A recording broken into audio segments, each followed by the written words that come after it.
Arsenal demolished Sporting Lisbon in the Champions League away from home. Welcome to the Loaded Cannon.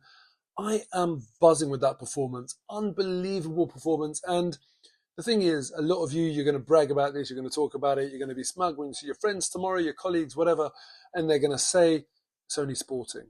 Well, listen, we're not having that. We're not having that at all. Sporting Lisbon, undefeated this season. Sporting Lisbon, who were second after 4 games in this new Champions League format, didn't just get beaten by Arsenal.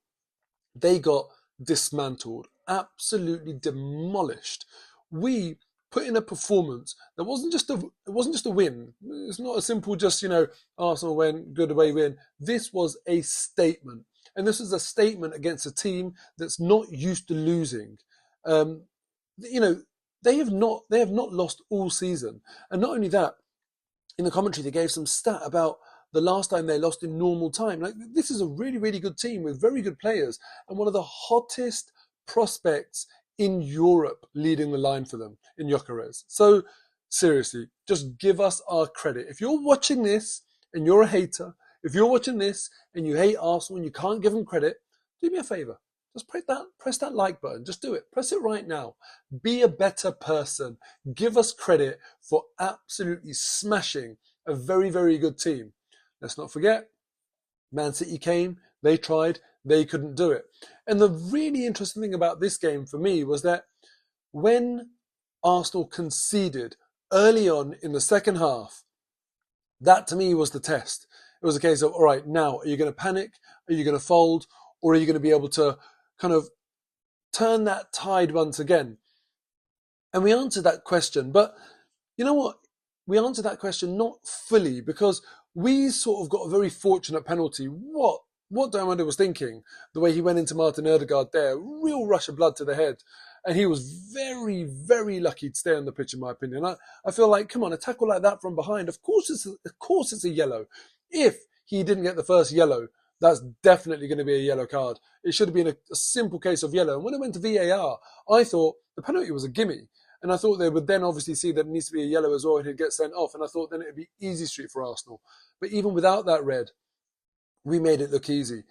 But I wonder, I was almost, obviously, look, you always want it to go your way. But I was curious to see how Arsenal would have done if we, conceded that goal that they scored at the start of the second half and then didn't get a sort of easy way out of that difficult situation where the tide has turned and the momentum and the fans are loud and the momentum's with Sporting.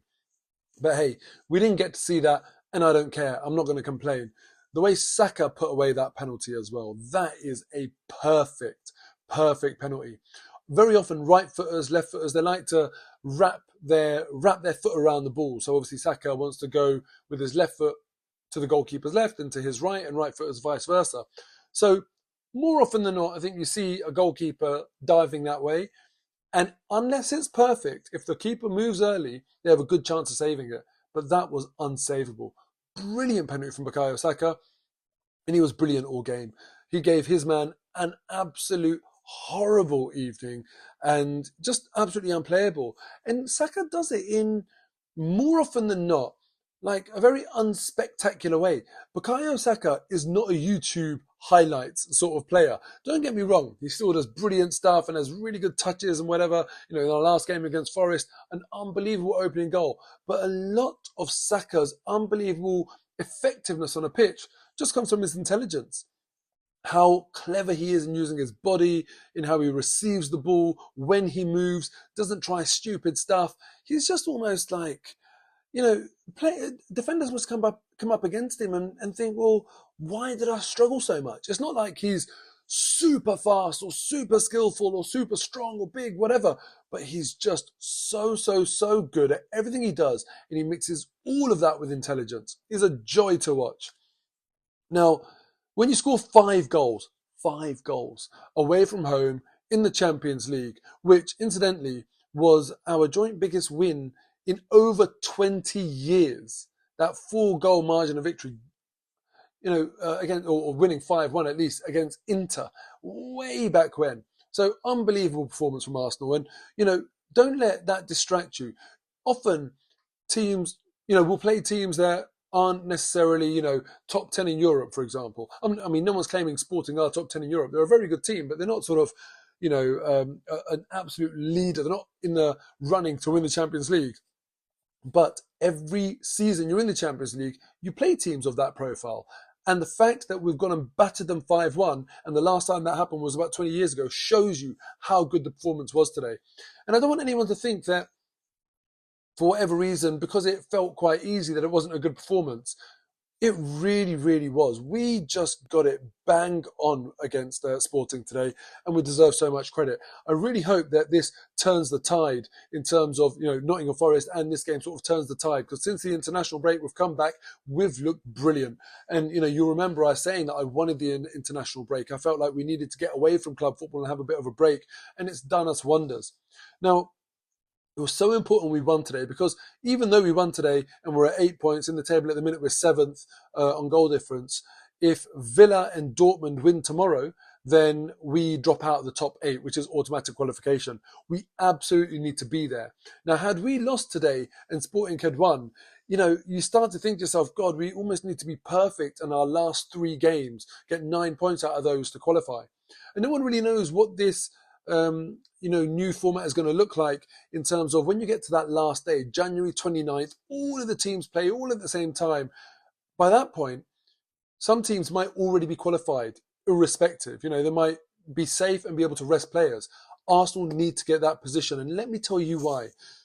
Today, Man City, 3 goals up, somehow bottled it at home to Feyenoord, drew 3-3. They now find themselves 15th in the table with 8 points. We're 7th in the table with 10 points. It will be difficult, I think, from this point, for Man City to have automatic qualification guaranteed without needing a result on the last match day. But if Arsenal can go and get 2 more wins before that final match day, that game is on the 29th of January.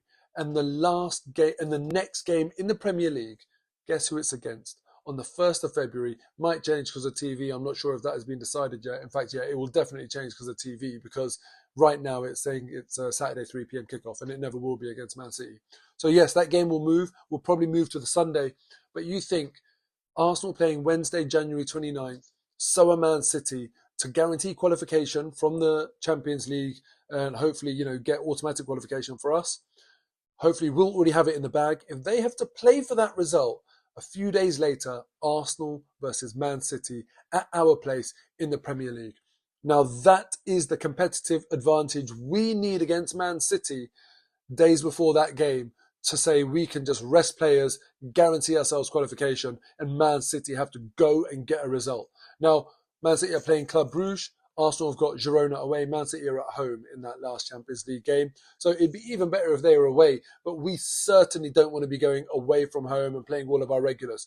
The Odegaards, Declan Rice, Saka, Saliba, Gabriel, we want all of them rested ahead of that game. And just a word, even though we won 5-1 today, and you think we're going to be talking about the attackers, 5 separate goal scorers, etc., we have to talk about Saliba and Gabriel. Rolls-Royce, hurry up, make a car, call it the Saliba. Because, and listen, I'm not taking anything away from Gabriel either. He was unbelievable today, and what a goal. Gyökeres was a very physical player. Yes, I get that Sporting didn't utilise those physical attributes of his effectively in this game, but that's a different story, because that's nothing that we can do. Saliba and Gabriel bossed him. Absolutely bossed him. You could see the difference, the level drop-off when Kivior came on and Gyökeres managed to get a run at him and hit the post. It shows you how well Saliba and Gabriel had done all game against Gyökeres. He was just pocketed by the two of them. Unbelievable performance from all of the team, especially our centre-backs and some of our attacking players. Brilliant day in the Champions League, and we all get to watch and enjoy some massive games tomorrow, Liverpool, Real Madrid as well. Anyway, hit the like button on this video. Let me know your comments below for who you think was man of the match. I'm giving it to Odegaard again. I thought he was fantastic. And also make sure you hit that subscribe button. Take care. See you later.